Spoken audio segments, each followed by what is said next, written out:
बाप नहीं कह रहे? नहीं रे, तेरे बाप की और तेरा बाप मैं हूँ. ನೀವು KGF ನ ಹೊರತಾಗಿ ಬಹಳಷ್ಟು ಸಿನಿಮಾಗಳನ್ನ ಆಕ್ಟ್ ಮಾಡಿದಿರಿ. ಕೆಲವೊಂದ್ಸಲ ಕಾಲೇಜ್ ಹತ್ರ ಹೋದಾಗ್ಲೂ ಅಷ್ಟೇ ಅವನ್ನ ಕಳಿಸ್ಬೇಡ ಅಮ್ಮ, ಎಲ್ಲರೂ ನಮ್ಮ ಫ್ರೆಂಡ್ಸ್ ನಿಮ್ಮ ಅಣ್ಣ ಬಂದ KGF ಅಲ್ಲಿ ಮಾಡಿರೋದು ಅವನೇ ಅವನೇ ಅವನೇ ಅಂತ ರೇಗಿಸ್ತಾರೆ ಅಂತ. ಅನ್ಮೋಲ್ಗೆ ಇನ್ನೂ ತುಂಬಾ ದೊಡ್ಡ ಮಟ್ಟಕ್ಕೆ ಏನೋ ಸಿಗ್ಬೇಕಾಗಿತ್ತು ಅಂತ ಅನ್ಸುತ್ತೆ. ಇಂಡಸ್ಟ್ರಿ ವೆಲ್ಕಮ್ ಮಾಡಕ್ ರೆಡಿ ಇತ್ತು, ಓಕೆ. ಆದ್ರೆ ಕರೆಕ್ಟ್ ಆಗಿ ನನ್ನ ಟೈಮ್ ಹೆಂಗಿತ್ತು ಅಂದ್ರೆ ಇವಾಗ KGF 1 ರಿಲೀಸ್ ಆಯ್ತು, ಅದಾಗಿ ಇನ್ನೇನು ನಾನು ಒಂದ್ 2-3 ಫಿಲಮ್ ಮಾಡಿದೆ.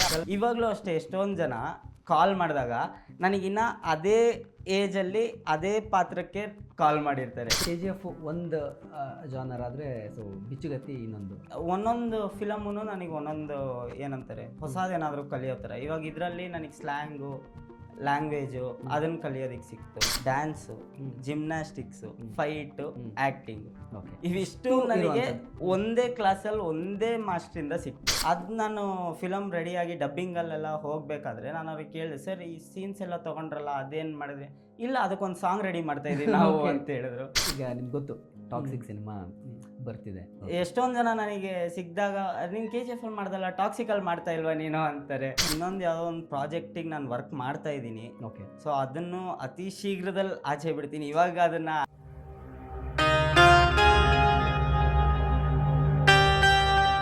ಡೈಲಿ ಮಾಧ್ಯಮ ಫಾಲೋ ಮಾಡಿ ಮತ್ತೆ ಮತ್ತೆ ವಿಸಿಟ್ ಮಾಡ್ತೀರಿ. ಅನ್ಮೋಲ್, ಈಗ ಅನ್ಮೋಲ್ ಅಂದ ತಕ್ಷಣ ಎಲ್ಲರೂ KGF ಫಸ್ಟ್ ನೆನಪಾಗುತ್ತೆ. ನೀವು KGF ನ ಹೊರತಾಗಿ ಬಹಳಷ್ಟು ಸಿನಿಮಾಗಳನ್ನ ಆ್ಯಕ್ಟ್ ಮಾಡಿದ್ದೀರಿ. ಸೊ ಅದ್ರ ಬಗ್ಗೆ ಮಾತಾಡೋದಕ್ಕಿಂತ ಮೊದಲು ಆಡಿಯನ್ಸಿಗೆ ಸ್ವಲ್ಪ ನಿಮ್ಮ ಕಿರುಪರಿಚಯನ ಮಾಡೋಣ ಅಂತ ನಿಮ್ಮ ಮೂಲಕ. ನೀವು ಹುಟ್ಟಿದ್ದು ಎಲ್ಲಿ? ನಾನು ಹುಟ್ಟಿದ್ದು ಕುಂದಾಪುರ, ಆಮೇಲೆ ಬೆಂಗಳೂರಿಗೆ ಬಂದು, ಆಮೇಲೆ ಅಂದರೆ ಒನ್ 2 ಇಯರ್ಸ್ 3 ಇಯರ್ಸ್ ಆದಮೇಲೆ ಬೆಂಗಳೂರಿಗೆ ಶಿಫ್ಟ್ ಆದ್ವಿ. ಓಕೆ. ಸೊ ಆಮೇಲೆ ಬೆಂಗಳೂರಲ್ಲಿ. ಹಾಂ. ಈಗ ಏನು ಓದ್ತಾ ಇದ್ದೀರಿ? ಅಂದರೆ ಏನು ಓದ್ತಾ ಇದ್ದೀರಾ? ಅಂದರೆ 12th ಆದಮೇಲೆ ಆ್ಯಕ್ಟಿಂಗಲ್ಲಿ ಒಂದು ಕೋರ್ಸ್ ಬಂತು ಡಿಪ್ಲೊಮೋದು, ಅದನ್ನು ಕಂಪ್ಲೀಟ್ ಮಾಡಿದೆ. ಅದನ್ನು ಕಂಪ್ಲೀಟ್ ಮಾಡಿ ಇವಾಗ ಕಂಪ್ಲೀಟ್ ಕೊರಿಯೋಗ್ರಫಿ ಮತ್ತು ಆ್ಯಕ್ಟಿಂಗ್ ಇದರಲ್ಲಿ. ಎಲ್ಲಿ ಕೋರ್ಸ್ ಮಾಡಿದ್ದು? ಪುಣೆ ಹತ್ರ. ಪುಣೆ. ಎಷ್ಟು ವರ್ಷ ಅದು? ಅದು 1.5 ಇಯರ್. 1.5 ಇಯರ್. ಈಗ ಕಂಪ್ಲೀಟ್ಲಿ ಇಂಟು ಸಿನಿಮಾ? ಹಾಂ, ಕಂಪ್ಲೀಟ್ಲಿ ಇಂಟು ಸಿನಿಮಾ ಮತ್ತು ಡ್ಯಾನ್ಸ್. So okay. ನನಗೆ ಗೊತ್ತಿರೋ ಹಾಗೆ ನೀವು ಮೊದಲು ಸ್ಕೂಲ್ಗಳಿಗೆ ಹೋಗಿ ಮಕ್ಕಳಿಗೆ ಡ್ಯಾನ್ಸ್ ಹೇಳ್ಕೊಡ್ತಿದ್ರಿ ಅಲ್ವಾ? ಸೊ ಈಗ ನಿಮ್ಮದೇ ಅಂದರೆ ನೀವು ಇನ್ನೊಂದು? ಹಾಂ, ನಾನು ಇನ್ನೊಂದು ಸ್ಟುಡಿಯೋ ಹೋಗಿ ಹೇಳ್ಕೊಡ್ತೀನಿ. ಓಕೆ. ಹೇಗಿದೆ ಅಲ್ಲಿನ ಎಕ್ಸ್ಪೀರಿಯನ್ಸ್ ಹೇಗಿದೆ? ನೀವು ಒಬ್ಬ ಡ್ಯಾನ್ಸರ್, ಒಂದು ಚಿಕ್ಕ ಹುಡುಗ ಇದ್ದಾಗ ಡ್ಯಾನ್ಸರ್ ಆಗಿ ಸಿನಿಮಾಗಳಲ್ಲಿ ಕಾಣಿಸ್ಕೊಳ್ತಿದ್ದೀರಿ. ನೀವೇ ಇನ್ನೊಬ್ರಿಗೆ ಟೀಚ್ ಮಾಡೋ ಹಂತಕ್ಕೆ ಬಂದಾಗ ಹೇಗಿರುತ್ತೆ ಅಲ್ಲಿ ಮಕ್ಕಳು ಇಂಟ್ರಾಕ್ಷನ್ಸು? ಅಂದರೆ ಅದು ಹೇಳ್ತಾರಲ್ಲ ಸರ್, ಅದು ಏನಂದರೆ ತುಂಬ ಖುಷಿ ನನಗೆ. ಏನಕ್ಕಂದರೆ ಅದೇ ಒಂದು ಟೈಮ್ ಪಾಸ್ ಥರ ಆಗುತ್ತೆ, ಮತ್ತು ನನಗೂ ಒಂದು ಫ್ರೀ ಟೈಮ್ ಇರುತ್ತೆ. ಓಕೆ. ಅಂದರೆ ನಾನು ಏನು ವರ್ಕ್ ಅಂತ ಏನೂ ಮಾಡ್ತಾ ಇಲ್ಲ ಅಲ್ಲಿ. ಹೋಗಿ ಕೂತ್ಕೊಂಡು ಒಂದು ಸಿಸ್ಟಮ್ ಮುಂದೆ ಇಷ್ಟು ಅವರ್ ಕೆಲಸ ಮಾಡ್ಬೇಕು ಏನಿಲ್ಲ. ಓಕೆ. ಫ್ರೀಯಾಗಿ ಮಕ್ಕಳ ಜೊತೆ ಡ್ಯಾನ್ಸ್ ಹೇಳ್ಕೊಟ್ಟು ಅವ್ರ ಜೊತೆನೇ ಟೈಮ್ ಪಾಸ್ ಮಾಡ್ಕೊಂಡು ಆಟ ಆಡ್ಕೊಂಡೇ ಕ್ಲಾಸಸ್ ಮಾಡ್ಬಿಡ್ತೀನಿ ನಾನು. ಸೊ ಅದೊಂಥರ ನನಗೂ ರಿಲ್ಯಾಕ್ಸೇಷನ್ ಇರುತ್ತೆ. ಇವಾಗ ಇಡೀ ದಿವಸ ಏನು ನಡೆದಿರುತ್ತೋ ಸಾಯಂಕಾಲ ಕ್ಲಾಸಿಗೆ ಹೋಗಿದ ತಕ್ಷಣ ಒಂದು ರಿಫ್ರೆಶಿಂಗ್ ಇರುತ್ತೆ. ಓಕೆ, ಇವಾಗ ಮಕ್ಕಳೆಲ್ಲ ಬಂದರು. ಸ್ಟಾರ್ಟಿಂಗ್ ಚಿಕ್ಕ ಏಜ್ ಗ್ರೂಪ್ ಅವ್ರು ಬರ್ತಾರೆ, ಒಂದು 5 ಇಯರ್ಸ್ 6 ಇಯರ್ಸ್ ಆ ಟೈಪು. ಸೊ ಅವ್ರಿಗೆಲ್ಲ ಹೇಳ್ಕೊಡೋ ಅಷ್ಟರಲ್ಲಿ ಅರ್ಧ ಸ್ಟ್ರೆಂತ್ ಹೋಗ್ಬಿಟ್ಟಿರುತ್ತೆ. ಆಮೇಲೆ ದೊಡ್ಡ ಬ್ಯಾಚ್ ಬಂದಾಗ ಅವ್ರ ಜೊತೆ ಮಾತಾಡ್ಕೊಂಡು ನನಗೇನು ಇಷ್ಟನೋ ಅದನ್ನೇ ಅಲ್ವಾ ಮಾಡ್ತಾ ಇದ್ದೀನಿ. ಸೊ ಬೋರ್ ಅನ್ನೋದೇ ಇರಲ್ಲ. ಎಷ್ಟಿರುತ್ತೆ ವಾರದಲ್ಲಿ? ಎಷ್ಟು ಕ್ಲಾಸಸ್ ಮಾಡ್ತೀರಿ? 3 ಕ್ಲಾಸಸ್. Weekly 3 class. ಅವ್ರ ರೆಸ್ಪಾನ್ಸ್ ಹೇಗಿರುತ್ತೆ? KGF ಇಂದನೇ ಗುರುತಿಸ್ತಾರ ನಿಮ್ಮನ್ನು? ಹಾಂ, ಹೌದು, KGF ಇಂದ ಗುರುತಿಸ್ತಾರೆ. ಅದಾದ್ಮೇಲೆ ಇವಾಗ ರಿಯಾಲಿಟಿ ಶೋ ವಿನ್ ಆಗಿದೆ ಅಲ್ಲ, ಸೊ ಅದರಿಂದನೂ ಗುರುತಿಸ್ತಾರೆ. ಓಕೆ. ಏನು ಹೇಳ್ತಾರೆ ನಾರ್ಮಲ್ ಆಡಿಯನ್ಸ್ ಕಡೆಯಿಂದ? ಏನು ರೆಸ್ಪಾನ್ಸ್ ಬರುತ್ತೆ ಫಸ್ಟ್ ಮೀಟ್ ಆದಾಗ ಅಥವಾ ಇದಾಗ? ಫಸ್ಟ್ ಮೀಟ್ ಆದಾಗ ಒಂದೇ ಪೇರೆಂಟ್ಸ್ ಹೇಳೋದು, ಸರ್ ನೀವು ಮಾಡೋ ಅಷ್ಟೆಲ್ಲ ಮಾಡಿಸ್ಬೇಡಿ, ಅವ್ರು ಲೈಟಾಗಿ ಮಾಡಿದ್ರೆ ಸಾಕು ನಮಗೆ ಅಂತ ಹೇಳ್ತಾರೆ. ಆಮೇಲೆ ಬರ್ತಾ ಅವ್ರ ಮಕ್ಕಳದೇ ಇನ್ವಾಲ್ವ್ಮೆಂಟ್ ಜಾಸ್ತಿ ಇರುತ್ತೆ ಕ್ಲಾಸಸ್ಸಿಗೆ. ಸೊ ಅವಾಗ ಅವರೇ ಹೇಳ್ತಾರೆ, ಇಲ್ಲ ಸರ್ ಅವರೇ ಇಷ್ಟಪಟ್ಟು ಬರ್ತಾ ಇದ್ದಾರೆ, ಮಾಡ್ತಾ ಇದ್ದಾರೆ ಕ್ಲಾಸಸ್ಸು, ಸೊ ಕಂಟಿನ್ಯೂ ಮಾಡ್ಕೊಂಡು ಬರ್ತಾ ಇದ್ದಾರೆ ಎಲ್ಲ. ಎಷ್ಟು ಜನ ಮಕ್ಕಳು ನೀವು ನಿಮ್ಮ ಮನೆಯಲ್ಲಿ, ನಿಮ್ಮ ತಂದೆ ತಾಯಿಗೆ? ನಾನು, ನಮ್ಮ ತಂಗಿ. ತಂಗಿ ಏನು ಮಾಡ್ತಾಳೆ? ತಂಗಿ ಇವಾಗ first year degree. Okay. So responsibility ಇದೆಯಾ? ಹಾಂ. ತಂಗಿ ಏನು ಹೇಳ್ತಾಳೆ ನಿಮಗೆ? ಅಣ್ಣ ತಂಗಿ ಅಂದಮೇಲೆ ಅವರು ಆಚೆ ತೋರಿಸ್ಕೊಳ್ಳೋದೇ ಇಷ್ಟ ಆಗಲ್ಲ. ಬಿಡು ಅವನೇನೋ ಒಂದು ಮಾಡ್ತಾ ಇದ್ದಾನೆ ಅದು ಇದು ಅಂತಾರೆ. ಆಮೇಲೆ ಕೆಲವೊಂದ್ಸಲ ಕಾಲೇಜ್ ಹತ್ರ ಹೋದಾಗ್ಲೂ ಅಷ್ಟೇ, ಅವನ್ನ ಕಳಿಸ್ಬೇಡ ಅಮ್ಮ, ಎಲ್ಲರೂ ನಮ್ಮ ಫ್ರೆಂಡ್ಸ್ ನಿಮ್ಮ ಅಣ್ಣ ಬಂದ KGF ಅಲ್ಲಿ ಮಾಡಿರೋದು ಅವನೇ ಅವನೇ ಅವನೇ ಅಂತ ರೇಗಿಸ್ತಾರೆ ಅಂತ ಹೇಳ್ತಾರೆ. ಸೊ ಅವಳಿಗೆ ಅದು ಇದ್ದೇ ಇದೆ, ಆದರೆ ಅವಳಿಗೂ ಇಷ್ಟ ಮಾಡೋದು ಅಂತ ಮಮ್ಮಿ ಅವಾಗ ಹೇಳ್ತಾ ಇರ್ತಾರೆ. ಅನ್ಮೋಲ್ಗೆ ಇನ್ನೂ ತುಂಬ ದೊಡ್ಡ ಮಟ್ಟಕ್ಕೆ ಏನೋ ಸಿಗಬೇಕಾಗಿತ್ತು ಅಂತ ಅನಿಸುತ್ತೆ ಹಂಗೆ ನೋಡಿದಾಗ. ಅಂದರೆ ನಿಮ್ಮ ಪಾತ್ರ ಅಥವಾ ನೀವು ಅದರಲ್ಲಿ ಆ ಪಾತ್ರ ಅಥವಾ ಸಿನಿಮಾದಲ್ಲಿ ಕಾಣಿಸ್ಕೊಂಡ ರೀತಿ, ಅದರಿಂದ ಸಿಕ್ಕಂಥ ಫೇಮ್ ಅದನ್ನೆಲ್ಲ ನೋಡಿದಾಗ ಹಂಗೆ ಅನ್ಸುತ್ತೆ. ನಿಮ್ಗೆ ಏನು ಅನ್ಸುತ್ತೆ? ಅಂದರೆ ಇನ್ನೂ ದೊಡ್ಡ ಮಟ್ಟಕ್ಕೆ ಏನೋ ಸಿಗಬೇಕಾಗಿತ್ತು ಅಥವಾ ಇಂಡಸ್ಟ್ರಿ ಆ ಮಟ್ಟಕ್ಕೆ ವೆಲ್ಕಮ್ ಮಾಡಲಿಲ್ಲ ಅಂತ ಅನ್ಸುತ್ತಾ? ಇಲ್ಲ, ಇಂಡಸ್ಟ್ರಿ ವೆಲ್ಕಮ್ ಮಾಡೋಕ್ಕೆ ರೆಡಿ ಇತ್ತು. ಓಕೆ. ಆದರೆ ಕರೆಕ್ಟಾಗಿ ನನ್ನ ಟೈಮ್ ಹೆಂಗಿತ್ತು ಅಂದರೆ, ಇವಾಗ KGF 1 ರಿಲೀಸ್ ಆಯಿತು, ಅದಾಗಿ ಇನ್ನೇನು ನಾನು ಒಂದು 2-3 ಫಿಲಮ್ ಮಾಡಿದೆ, ಅಷ್ಟರಲ್ಲಿ ಲಾಕ್ಡೌನು. 3 ಇಯರ್ಸ್ ಅಲ್ಲೋಯ್ತು. ಅದ್ರಲ್ಲಿ ಚೇಂಜಸ್ ಆಯಿತು 3 ಇಯರ್ಸಲ್ಲಿ. ನನ್ನ ಫೇಸ್ ಕಟ್ ಆಗಲಿ, ಹೈಟಲ್ಲಿ ಒಂಚೂರು ಹೆಚ್ಚು ಕಮ್ಮಿ ಆಗೋದಾಗಲಿ, ಅದೆಲ್ಲ ಆಯಿತು. ಇವಾಗಲೂ ಅಷ್ಟೇ, ಎಷ್ಟೊಂದು ಜನ ಕಾಲ್ ಮಾಡಿದಾಗ ನನಗಿನ್ನ ಅದೇ ಏಜಲ್ಲಿ ಅದೇ ಪಾತ್ರಕ್ಕೆ ಕಾಲ್ ಮಾಡಿರ್ತಾರೆ. ಅವ್ರಿಗಿಲ್ಲ ಸರ್, ಇವಾಗ ರೀಸೆಂಟ್ ಪಿಕ್ಚರ್ ಕಳಿಸಿದಾಗ, ಓ ಸರ್ ನೀವು ತುಂಬ ದೊಡ್ಡವರಾದ್ರಿ ಕ್ಯಾರೆಕ್ಟರ್ಗೆ, ನೀವು ಹಂಗೆ ಒಂಚೂರು ಚಿಕ್ಕವ್ರ ಥರ ಇರ್ತೀರಾ ಅಂತ ಅನ್ಕೊಂಡ್ವಿ ಅಂತಾರೆ. ಸೊ ಆದರೆ ಯಾರಿಗೂ ಅದು ಗೊತ್ತಾಗಲ್ಲ, 10 ವರ್ಷ ಆಗಿದೆ, ಸೊ ಆ ಚೇಂಜಸ್ ಇದೆ ಅಂತ. ಅದಾದಮೇಲೆ ಈಗ ಸುಮಾರು ಸಿನಿಮಾ ಮಾಡಿದ್ರಿ ಅಲ್ವಾ ನೀವು? ಬಿಚ್ಚುಗತ್ತಿ ಮಾಡಿದ್ರಿ, ಬ್ರಹ್ಮಚಾರಿ ಮಾಡಿದ್ರಿ, ಆಮೇಲೆ ಪ್ರಿಯಾಂಕಾ ಉಪೇಂದ್ರ ಅವ್ರ ಜೊತೆ ಮಿಸ್ ನಂದಿನಿ ಮಾಡಿದ್ರಿ, ಆಮೇಲೆ ಎಂದೆಂದಿಗೂ ಅಂತ ಒಂದು ಸಿನಿಮಾ ಮಾಡಿದ್ರಿ. ಬಟ್ ನಿಮಗೆ ಸಿಕ್ಕಿರೋದೆಲ್ಲ ಈ ಹೀರೋಗೆ ಜೂನಿಯರ್ ಪಾತ್ರ, ಅಂದರೆ ಯಂಗ್ ಹೀರೋ ಪಾತ್ರಗಳನ್ನೇ ಮಾಡಿದ್ರಿ. ಏನು ಅನ್ಸುತ್ತೆ? ಇದೊಂಥರ ಲಕ್ ಅನ್ಸುತ್ತಾ ಅಥವಾ KGF ಕೊಟ್ಟಂತಹ ಒಂದು ಇಮೇಜ್ ಅಂತ ಅನ್ಸುತ್ತೆ? ಏನು ಅನ್ಸುತ್ತೆ? ಇದು ನಾನು ಏನೇನು ಫಿಲಮ್ಸ್ ಮಾಡ್ತಾ ಇದ್ದೀನಿ, ಇಲ್ಲ ಮುಂದೆ ಮಾಡ್ತೀನೋ, ಅದು ಎಲ್ಲ ಕ್ರೆಡಿಟ್ಸು ಬಂದ್ಬಿಟ್ಟು KGFಗೆ ಹೋಗುತ್ತೆ. ಅದು ಬಿಟ್ಟರೆ ನಮ್ಮ ಡ್ಯಾನ್ಸ್ ಕ್ಲಾಸು, ನಾನು ಅಲ್ಲಿಂದ ಸೆಲೆಕ್ಟ್ ಆದನಲ್ಲ, ಸೊ ನಮ್ಮ ಮಾಸ್ಟ್ರು ಮತ್ತು KGF ಟೀಮು, ಇವೆರಡು ಕಡೆನೇ ಹೋಗುತ್ತೆ ಎಲ್ಲ ಕ್ರೆಡಿಟ್ಸ್. ಬಟ್ ಅದೇ ಪಾತ್ರಗಳಿಗೆ ಕರೆದಾಗ ನಿಮಗೆ ಮೊನಾಟನಿ ಅಂತ ಅನ್ಸಲ್ವಾ? ಎಲ್ಲ ಸಿನಿಮಾದಲ್ಲೂ ಹೀರೋ ಜೂನಿಯರ್ ಪಾತ್ರನೇ ಕರೀತಾರಲ್ಲ ಅಂತ? ಅದೇ ಅಲ್ವಾ ಸ್ಟಾರ್ಟಿಂಗ್ ಸ್ಟೋನು. ಇವಾಗ ಒಂದೇ ಸಲ ನಾನು ಇದೇ ಏಜಲ್ಲಿ, ಅಂದರೆ ಇವಾಗ KGF ಮಾಡಿರೋ ಟೈಮಲ್ಲಿ 14-15 ಆ ಏಜಲ್ಲಿ ನಾನು ಹೋಗ್ಬಿಟ್ಟು ನಾನು ಹೀರೋ ಆಗ್ತೀನಿ ಅಂತ ಹೇಳೋಕ್ಕಾಗಲ್ಲ.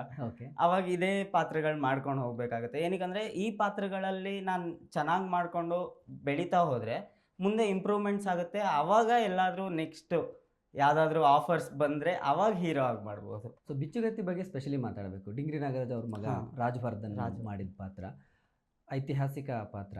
ಸೊ KGF ಒಂದು ಜಾನರ್ ಆದರೆ, ಸೊ ಬಿಚ್ಚುಗತ್ತಿ ಇನ್ನೊಂದು ಹಿಸ್ಟಾರಿಕಲ್ ಇದು.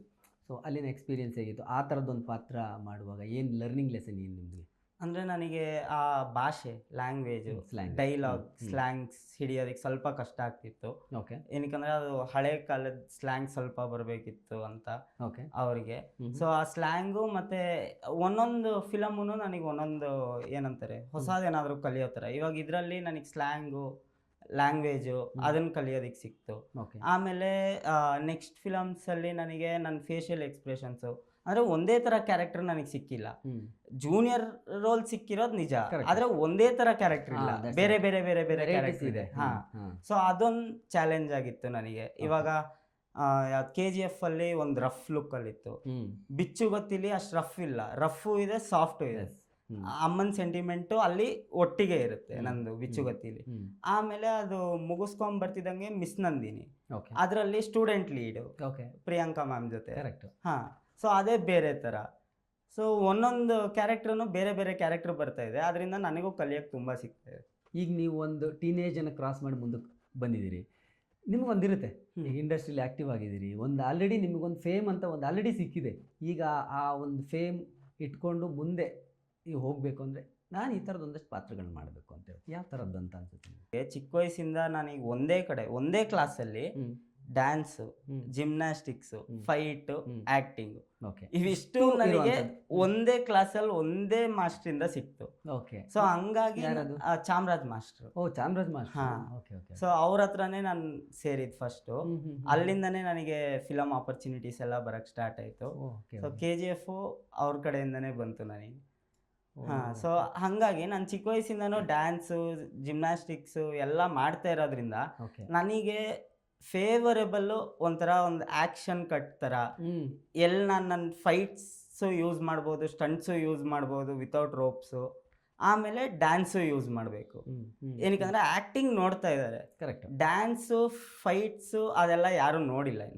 ಸೊ ಅದನ್ನು ಎಕ್ಸ್ಪ್ಲೋರ್ ಮಾಡೋದಕ್ಕೆ ನನಗೆ ಇಷ್ಟ. ಸೊ ಇವತ್ತಿಗೆ ಒಂದು ಕಂಪ್ಲೀಟ್ ಹೀರೋ ಥರ ಒಬ್ಬ ಹೀರೋ ಅಂದರೆ, ಈಗ ನೀವು ಆವಾಗಲೇ ಅಪ್ಪು ಹೆಸರು ಹೇಳಿದ್ರಿ ಅಲ್ವಾ? ಆ್ಯಕ್ಟಿಂಗು, ಡ್ಯಾನ್ಸು, ಫೈಟು, ಜಿಮ್ನಾಸ್ಟಿಕ್, ಒಂದು ಪರ್ಫೆಕ್ಟ್ ಹೀರೋ. ನಮ್ಮಲ್ಲಿ ಹೇಳೋ ಫಸ್ಟ್ ಹೆಸರು ಅದು ಅಪ್ಪು ಸರ್ ಅಲ್ವಾ? ಇಂಡಸ್ಟ್ರಿಯಲ್ಲಿ ಇವಾಗ ಯಾರು ನಿಮಗೆ ಗೈಡಿಂಗ್ ಫೋರ್ಸ್ ಥರ ಯಾರಾದರೂ ಇದ್ದಾರಾ? ಯಾರಾದರೂ ನಿಮ್ಗೆ ಅಂದರೆ ಸಿಕ್ಕಾಗ ಇದನ್ನ ಮಾಡು ಅದನ್ನ ಮಾಡು ಅಂತ ಈ ಥರದ್ದು ಸಜೆಷನ್ ಕೊಡುವಂಥದ್ದು? ಒಂದೊಂದು ಹೊಸ ಟೀಮ್ನ ಮೀಟ್ ಆಗ್ತಾ ಇರ್ತೀನಲ್ಲ Okay. ಶೂಟಿಂಗ್ ಟೈಮಲ್ಲಿ. ಹ್ಮ್. ಸೊ ಒಂದೊಂದು ಟೀಮು ನನಗೆ ಒಂದೊಂದು ಅಪ್ಡೇಟ್ಸ್ ಕೊಡುತ್ತೆ. ಸರಿ ಆಯ್ತು, ನೀನು ಲಾಸ್ಟ್ ಈ ಥರ ಮಾಡಿದೆ, ಈ ಕ್ಯಾರೆಕ್ಟರ್ ನಿನಗೆ ಬೇರೆ ಥರ ಕ್ಯಾರೆಕ್ಟರ್ ಇದೆ, ಓಕೆ. ಸೊ ನೀನು ಇದಕ್ಕೆ ಹೆಂಗೆ ರೆಡಿ ಆಗಬೇಕು. ಅವ್ರು ಯಾವ ಥರ ಟ್ರೈನ್ ಮಾಡ್ತಾರೆ ಅಂದರೆ, ಈ ಕಡೆ ನನ್ನ ಮೇಲೆ ಪ್ರೆಷರ್ ಬಿದ್ದು ಆ ಕ್ಯಾರೆಕ್ಟರ್ ಹಾಳು ಆಗಬಾರ್ದು, ಈ ಕಡೆ ನಾನು ಫುಲ್ ಪೊಟೆನ್ಷಿಯಲ್ ಕೊಡದೇ ಇರೋ ಥರನೂ ಇರಬಾರ್ದು. ಓಕೆ. ಅವ್ರು ನನ್ನ ಫುಲ್ ಪೊಟೆನ್ಷಿಯಲ್ನ ಅದು ನನಗೆ ಗೊತ್ತಿಲ್ಲದೆ ಈಸಿಯಾಗಿ ಅವ್ರು ಹೇಳ್ಕೊಟ್ಟು ಟ್ರೈನ್ ಮಾಡಿ ಆಚೆ ತರಿಸ್ತಾರೆ. ಓಕೆ. ಸೊ ಹಾಗಾಗಿ ನನಗೆಲ್ಲ ಒಂದು ಚೂರು ಈಸಿಯಾಗಿ ಬರ್ತಾ ಇದೆ. ರೀಸೆಂಟಾಗಿ ಒಂದು ಸಿನಿಮಾ ಮುಗಿಸಿದ್ರಿ ಅಲ್ವಾ? ಹಾಂ, ಸೊ ಜನ್ಮೋತ್ಸವ ಅಂತ. ಜನ್ಮೋತ್ಸವ ಹಾ. ಅಂತ ಹೇಗಿತ್ತು ಅಲ್ಲಿನ ಎಕ್ಸ್ಪೀರಿಯನ್ಸು? ಸೊ ಅದೊಂದು ಅಲ್ಲಿ different character ಅಂತ ನೀವು ಹೇಳ್ತಾ ಇದ್ದೀರಿ. ಅದು ಒಂದು ಡಿಫ್ರೆಂಟ್ ಕ್ಯಾರೆಕ್ಟರ್. ಅಲ್ಲಿ ಲವರ್ ಬಾಯ್ ಕ್ಯಾರೆಕ್ಟರ್ ಬರುತ್ತೆ, ಆಮೇಲೆ ಅದರಲ್ಲೇನೆ ಇಮೋಷನ್ಸ್ ಚೇಂಜ್ ಆಗ್ತಾ ಇರುತ್ತೆ. ಓಕೆ. ಒಂದೇ ಇಮೋಷನ್ ಕ್ಯಾರಿ ಆಗಲ್ಲ. ಈ ಕಡೆ ಖುಷಿನೂ ಇದೆ, ಈ ಕಡೆ ಕೋಪನೂ ಬರುತ್ತೆ, ಈ ಕಡೆ ದುಃಖನೂ ಇರುತ್ತೆ. ಸೊ ಎಲ್ಲ ಕ್ಯಾರೆಕ್ಟರ್, ಎಲ್ಲ ಎಕ್ಸ್ಪ್ರೆಷನ್ಸ್ ಮಿಕ್ಸ್ ಆಗಿ ಮಾಡಿರೋ ಕ್ಯಾರೆಕ್ಟ್ರು. ಸೊ ಅದು ಒಂದು ಹೊಸ ಕ್ಯಾರೆಕ್ಟರ್ ನಾನು ಮಾಡಿರೋದು ನನ್ನ ಪ್ರಯೋಗದಲ್ಲಿ. ಓಕೆ. ಸೊ ಆ ಕ್ಯಾರೆಕ್ಟ್ರು ಚೆನ್ನಾಗಿದೆ ನಾನು ಮಾಡಿರೋದು. ಸೊ ಇವಾಗ ರಿಲೀಸು ಮತ್ತು ಟ್ರೇಲರಿಗೆ ವೇಟ್ ಮಾಡ್ತಾ ಇದ್ದೀವಿ. ಓಕೆ. ಸೊ ಅದನ್ನು ಜನರು ಹೇಗೆ ತಗೋತಾರೆ, ನನ್ನ ಅವಾಗ ಹೇಗೆ ಸ್ವೀಕರಿಸ್ತಾರೆ ಅಂತ ನೋಡಬೇಕು. ಅಂದ್ರೆ ಮೇನ್ ಲೀಡ್ ಇದು ಅಂತ. ಅಂದ್ರೆ ಮೇನ್ ಲೀಡ್ ಅಂತ ಬರಲ್ಲ, ಇವಾಗ ಹೀರೋಯಿನ್ ಇದಾರಲ್ಲ, ಹೀರೋಯಿನ್ ತಮ್ಮನ ಕ್ಯಾರೆಕ್ಟರ್ ಮಾಡಿದ್ದೀನಿ. ಬಟ್ ಸಿನಿಮಾದಲ್ಲಿ ಬಹಳಷ್ಟು ಸಿನಿಮಾದಲ್ಲಿ ಬಹಳಷ್ಟಿದೆ. ಇದೇ ಈ ಸಿನಿಮಾದಲ್ಲಿ ನನಗಂತಾನೆ ಒಂದು ಸಾಂಗು ಕೊಟ್ಟಿದ್ದಾರೆ. ಓ ನೈಸ್. ಹಾ. ಓಕೆ. ಸೊ ನನಗೆ ಅದು ಸಾಂಗ್ ನನಗೆ ಕೊಟ್ಟಿದ್ದಾರೆ ಅಂತ ನನಗೆ ಗೊತ್ತೇ ಆಗಿಲ್ಲ ಶೂಟ್ ಮಾಡಬೇಕಾದ್ರೆ. ಓಕೆ. ಅವ್ರು ಸುಮ್ಮನೆ ಮಾಂಟೇಜಸ್ ಸೀನ್ಸ್ ಥರ ತೆಗಿತಾ ಇದ್ರು. ಅದು ನಾನು ಫಿಲಮ್ ರೆಡಿಯಾಗಿ ಡಬ್ಬಿಂಗಲ್ಲೆಲ್ಲ ಹೋಗ್ಬೇಕಾದ್ರೆ ನಾನು ಅವ್ರಿಗೆ ಕೇಳಿದೆ, ಸರ್ ಈ ಸೀನ್ಸ್ ಎಲ್ಲ ತೊಗೊಂಡ್ರಲ್ಲ ಅದೇನು ಮಾಡಿದ್ರೆ, ಇಲ್ಲ ಅದಕ್ಕೊಂದು ಸಾಂಗ್ ರೆಡಿ ಮಾಡ್ತಾ ಇದ್ದೀವಿ ನಾವು ಅಂತ ಹೇಳಿದ್ರು. ಸೊ ಅದಿನ ಖುಷಿ. ಫಸ್ಟ್ ಐಡಿಯಾ ಇರ್ಲಿಲ್ಲ ಅಂದ್ರೆ ಅವ್ರಿಗಿತ್ತು, ನನಗೆ ಗೊತ್ತಿರ್ಲಿಲ್ಲ. ನಿಮ್ಗೆ ಗೊತ್ತಿರಲಿಲ್ಲ, ನಿಮ್ಗೆ ಹೇಳೇ ಇಲ್ಲ ಅವರು. ಹಾ, ಅಂದ್ರೆ ಮಾಂಟೇಜಸ್ ಶಾರ್ಟ್ಸ್ ತಗೊಂತಾ ಇದಾರೆ ಅಂತ ಹೇಳಿದ್ರು. ನಾನು ಆ ಟೈಮಲ್ಲಿ ಒಂದು 5 ಸೆಕೆಂಡ್ 10 ಸೆಕೆಂಡ್ ಯಾವ್ದಾದ್ರು ಒಂದು ಟ್ಯೂನ್ ಬರುತ್ತೆ, ಸಾಂಗ್ ಬರುತ್ತೆ, ಇಲ್ಲ ಇದು ಫುಲ್ ಸಾಂಗೇ ಕೊಟ್ಟಿದ್ದಾರೆ ಒಂದು. ಸೊ ನಿನಗೆ ಒಂದು ಸಾಂಗ್ ಕೊಡ್ತೀವಿ ಅಂದ್ಬಿಟ್ಟು ಒಂದು ಸಾಂಗ್ ಕೊಟ್ಟಿದ್ದಾರೆ. ಸೊ ಚೆನ್ನಾಗಿದೆ ಇದು ಒಂದು ಕ್ಯಾರೆಕ್ಟರ್. ಸೊ ಯಾವಾಗ ರಿಲೀಸ್ ಅದು? ಯಾವಾಗ? ಅದಿನ ಡೇಟ್ ಫೈನಲೈಸ್ ಆಗಿಲ್ಲ. ಡೇಟಿಗೆ ನಾನು ಕಾಯ್ತಾ ಇದ್ದೀನಿ. ನಾನು ನಿಜ ಡೈರೆಕ್ಟರ್ ಅವರಿಗೆ ರಾಮಾಚಾರಿ ಅಂತ ಅವ್ರ ಹೆಸರು, ಅವ್ರಿಗೆ ನಾನು ಎಷ್ಟು ಸಲ ಕೇಳಿದ್ದೀನಿ ಗೊತ್ತಾ, ಅಪ್ಡೇಟ್ ಮಾಡ್ತಾ ಇರ್ತೀನಿ. ಅಟ್ಲೀಸ್ಟ್ ಮಂತ್ಲಿ ಒಂದು 2-3 ಸಲನಾದ್ರೂ ಕೇಳಿರ್ತೀನಿ, ಸರ್ ಫೈನಲೈಸ್ ಆಯ್ತಾ, ಡೇಟ್ಸ್ ಫಿಕ್ಸ್ ಆಯ್ತಾ, ಇಲ್ಲ ಅನ್ಮಲ್ ಮಾಡ್ತೀವಿ ಹೇಳ್ತೀರಿ, ತುಂಬ ಇಷ್ಟರಲ್ಲೇ ಹೇಳ್ತೀವಿ ಡೇಟ್ಸ್ ಫಿಕ್ಸ್ ಮಾಡ್ತೀವಿ ಅಂತ ಇದೆ. ನೋಡ್ಬೇಕು. ಎಷ್ಟು ದಿನ ಶೂಟ್ ಮಾಡಿದ್ರಿ ಅದರಲ್ಲಿ? ಅಂದ್ರೆ ಎಷ್ಟು ದಿನ? ಅದರಲ್ಲಿ 6 days ಶೂಟ್ ಆಯ್ತು. ಅಂದ್ರೆ ಅದು ಕಂಪ್ಲೀಟ್ ನೈಟ್ ಶೂಟ್ ಇತ್ತು ನಂದು. ಸೊ ಹಂಗಾಗಿ 6 days ಮುಗಿಸ್ಬಿಟ್ಟು ನಾವು ಕೊನೆ ಹಂತಕ್ಕೆ ಬರ್ತಾ, ಈಗ ನಿಮ್ಗೆ ಗೊತ್ತು ಟಾಕ್ಸಿಕ್ ಸಿನಿಮಾ ಬರ್ತಿದೆ. KGF ಇಂದ ಯಶ್ ಆ್ಯಕ್ಚುಲಿ ಅವ್ರದ್ದೊಂದು ಬ್ರ್ಯಾಂಡ್, ನ್ಯಾಷನಲ್ ಬ್ರ್ಯಾಂಡ್ ಆಗಿದ್ದು. ಸೊ ಈಗ ಟಾಕ್ಸಿಕ್ ಮೂಲಕ ಐ ಥಿಂಕ್ ಅವರು ಗ್ಲೋಬಲ್ ಟಾರ್ಗೆಟ್ ಮಾಡ್ತಿದ್ದಾರೆ, ಗಮನಿಸ್ತಿದ್ದೀರಾ ಅಲ್ವಾ? ನಿಜ. ಸೊ ಮತ್ತೆ ಅವ್ರನ್ನ ಭೇಟಿ ಮಾಡೋದೇನಾದರೂ ಇದೆಯಾ? ಪ್ಲಾನ್ಸ್ ಇದೆಯಾ? ಪ್ಲಾನ್ಸ್ ಇಲ್ಲ, ಆದರೆ ಅವ್ರು ಭೇಟಿ ಆಗಬೇಕು ಅಂತಿದ್ದೀನಿ. ಅದು ಯಾವಾಗ ಯಾವ ಸಂದರ್ಭದಲ್ಲಿ ಆಗುತ್ತೆ ಅಂತ ನನಗೆ ಗೊತ್ತಿಲ್ಲ. ಇಲ್ಲ, ಎಷ್ಟೊಂದು ಜನ ನನಗೆ ಸಿಕ್ಕಿದಾಗ ನೀನು KGF ಅಲ್ಲಿ ಮಾಡ್ದಲ್ಲ, ಟಾಕ್ಸಿಕಲ್ಲಿ ಮಾಡ್ತಾ ಇಲ್ವಾ ನೀನು ಅಂತಾರೆ. ಸೊ ಆ ಟೈಮಲ್ಲಿ ಅವರಿಗೆ ಹೇಳ್ಬೇಕಾಗುತ್ತೆ, ಇಲ್ಲ ಒಂದು ಫಿಲಮಿಂದ ಇನ್ನೊಂದು ಫಿಲಮ್ ಅಷ್ಟು ಈಸಿಯಾಗಿ ಕ್ಯಾರಿ ಫಾರ್ವರ್ಡ್ ಆಗಲ್ಲ, ಅವ್ರದ್ದೇ ಬೇರೆ ಕ್ಯಾರೆಕ್ಟರ್ಸ್ ಇರುತ್ತೆ. ಸೊ ಅದ್ರ ತಕ್ಕನಂಗೆ ಅವ್ರು ಕ್ಯಾಸ್ಟಿಂಗ್ ಮಾಡ್ತಾರೆ ಅದಕ್ಕೆ ಅಂತ.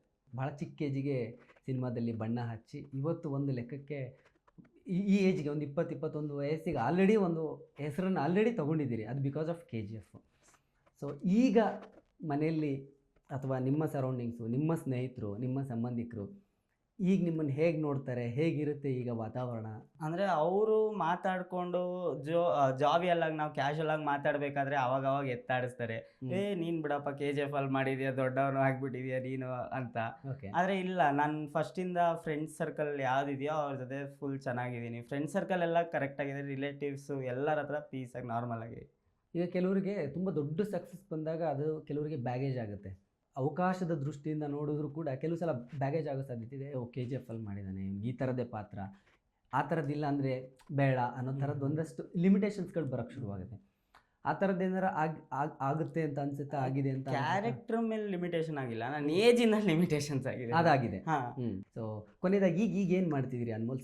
ಸಿನಿಮಾದ ಏನೇನು ನಡೀತಾ ಇದೆ? ಈ ಜನ್ಮೋತ್ಸವ ಹೊರತುಪಡಿಸಿ ಮುಂದೆ ಏನು ಪ್ಲ್ಯಾನ್ಸ್ ಆಗ್ತಿದೆ? ಮುಂದೆ ಇವಾಗ ಇನ್ನೊಂದು ಯಾವುದೋ ಒಂದು ಪ್ರಾಜೆಕ್ಟಿಗೆ ನಾನು ವರ್ಕ್ ಮಾಡ್ತಾ ಇದ್ದೀನಿ. ಓಕೆ. ಸೊ ಅದನ್ನು ಅತಿ ಶೀಘ್ರದಲ್ಲಿ ಆಚೆ ಬಿಡ್ತೀನಿ. ಇವಾಗ ಅದನ್ನು ಆಚೆ ಬಿಡಬಾರ್ದು ಅಂತ ಹೇಳಿದ್ದಾರೆ. ಒಂದು ಪ್ರಾಜೆಕ್ಟ್ ಒಂದು ಪ್ರಾಜೆಕ್ಟ್ ಮಾಡ್ತಾ ಇದ್ದೀನಿ.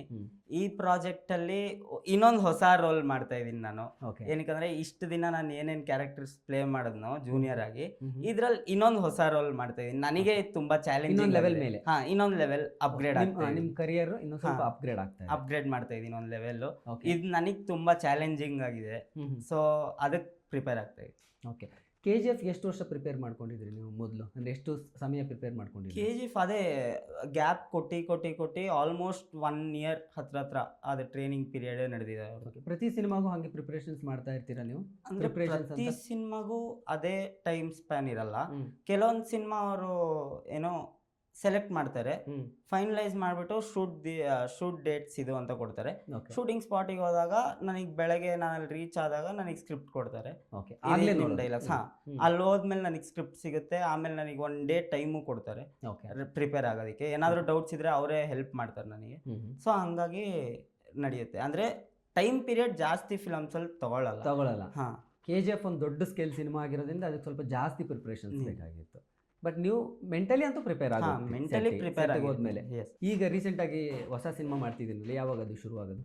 ಅದು ಇನ್ನೊಂದು ಕೆಲವು ದಿನದಲ್ಲಿ ಶೂಟ್ ಸ್ಟಾರ್ಟ್ ಆಗಬೇಕು. ಓಕೆ. ಸೊ ಅದಕ್ಕೆ ಪ್ರಿಪೇರ್ ಆಗ್ತಾ ಇದ್ದೀನಿ. ಓಕೆ. ಸೊ ಅದಕ್ಕೆ ಪ್ರಿಪೇರ್ ಆಗಿ ನೆಕ್ಸ್ಟ್ ಆ ಔಟ್ಕಮ್ಮಲ್ಲಿ ಸಿಗ್ತೀನಿ ಮತ್ತೆ.